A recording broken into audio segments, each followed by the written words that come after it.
Attention now to the education sector. The federal government has fixed 16 as the minimum age for admission into tertiary institutions. The board also declared a zero-tolerance stance on examination malpractice. Maria Mohammed has more. The federal government has formally unveiled a new set of admission guidelines to sanitize Nigeria's tertiary education system. At the heart of this policy meeting in Abuja, the decision to officially peg the minimum age for entry into tertiary institutions at 16 years, down from the previous 18. The entry age for admission into tertiary institution is now officially pegged at 16 years. It was reduced from 18, which was to be effective from this year exercise, as the needs for this compliance. The ministry emphasized that admissions decision rests with the institution's Senate. However, JAMB retains full regulatory oversight through its central admissions processing systems, CAPS, and no admission conducted outside CAPS will be recognized. It is not our duty, JAMB, to verify. But 10% of the admission is for direct entry. So in 2021, we now establish NIPEDs with Professor Yaucha, Professor Awuze. We pick one former vice chancellor from the north, one from the east, and one from the west. To fight the deepening crisis of examination malpractice, a central malpractice unit has been set up within the Education Ministry, led by the Permanent Secretary. The unit is expected to coordinate nationwide efforts to combat cheating, impersonation, and certificate fraud. The government is also supporting WAEC and NACO with advanced technology to safeguard examination integrity. Institutions are being urged to enforce zero tolerance for malpractice across all levels. In line with increasing access, the ministry revealed that 121 tertiary institutions across the country are underutilized, some receiving fewer than 50 applications per session. We're opening institutions across the country. These institutions are not needed. They're not going to provide any more access to us. It's only going to dilute the quality of education that we're giving our citizens. JAMB also highlighted growing trend in misrepresentation. In one case, a student petitioned the school despite scoring 344, only to later apologize when JAMB investigated and found the institution was not at fault. Fake certificates are also on the radar. In collaboration with NIPEDs, JAMB flagged 298 fake certificates during recent verification, with over 39,000 genuine ones cleared. The registrar reiterated the compulsory use of national identification number for all admissions and biometric verification for record updates. Also addressed the UTME minimum cutoff score. Universities at 150, polytechnics 100, colleges of nursing 140, colleges of education 100. Maria Mohammed, TVC News, Abuja. A national president of the National Association of Proprietors of Private Schools, Yomi Udubela, joins me on the news at 10. Thank you for joining us, Mr. Udubela.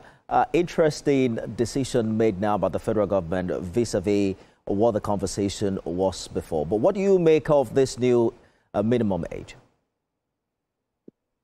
Thank you so much for having me.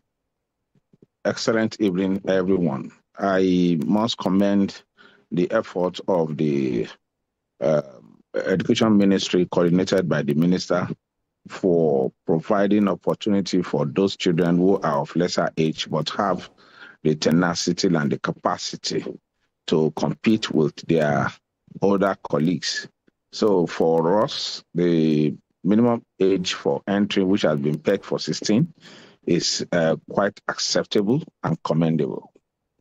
What do you think are the necessary things we must put in place to ensure that our education does not only cater to academics, but it's able to give the Nigerian student an all-round development that is purpose-fit?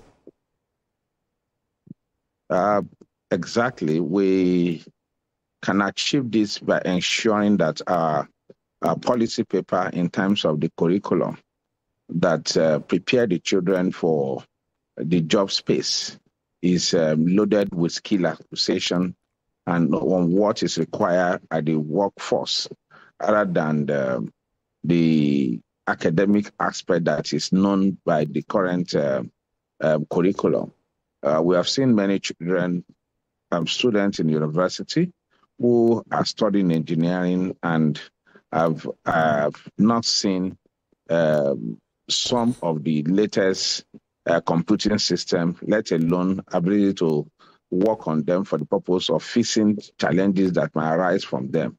Yet they will qualify with a certificate as a computer engineer, whereas there are their counterparts who had not gone to university but have learned at the roadside in a place we call a computer village in Lagos here, and they will be so competent so much that they could fix even the latest computing system or devices more than their counterpart who have graduated with a degree or even masters.